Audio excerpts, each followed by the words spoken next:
Check it out, guys. I'm down in LA, and this is the new Polestar 5. You're going to be seeing this model in production in 2025, so it is still a bit of a distance away. But this is an entirely new kind of vehicle for Polestar because this is not just a dedicated in-house Polestar platform design. This has been designed basically in coordination, even though they wouldn't say this, with Lotus in England, because this is using the same sort of bonded aluminum structure, and the engineering is all being done in exactly the same town as Lotus does their engineering. So reading between the lines, this is basically a Polestar Lotus hybrid electric vehicle, I guess you could say, and it looks absolutely fantastic. This is going to be designed to compete with vehicles like the Porsche Taycan, and interesting twist, we have the charge doors in the same location on the other side of the vehicle as in the Taycan.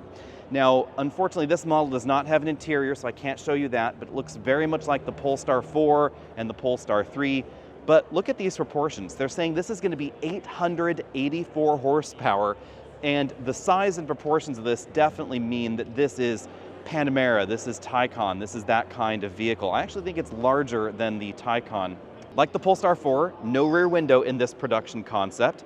They're calling this basically 99.9% production ready. Big LED lights back here. It is going to have a hatch in the back rather than a traditional trunk lid. And it's not going to have, again, that rear window. So it means that the glass is going to go all the way back there to the rear headrests. And I think that is going to improve rear headroom. You can sort of barely see in there where the seats will be. Let me know what you think about the Polestar 5 design. Clearly we're going to get less expensive and we're going to get less powerful models, but this is going to be a six-figure Polestar for sure. And we know that because the Polestar 6, which is the roadster version of this essentially, that's going to be about $200,000. This is part of Polestar's mission to really start punching up at Porsche. And if this drives as well as it looks and it has the promise of Lotus engineering as far as the drivetrain, suspension, etc. goes, then it's really going to be an interesting vehicle.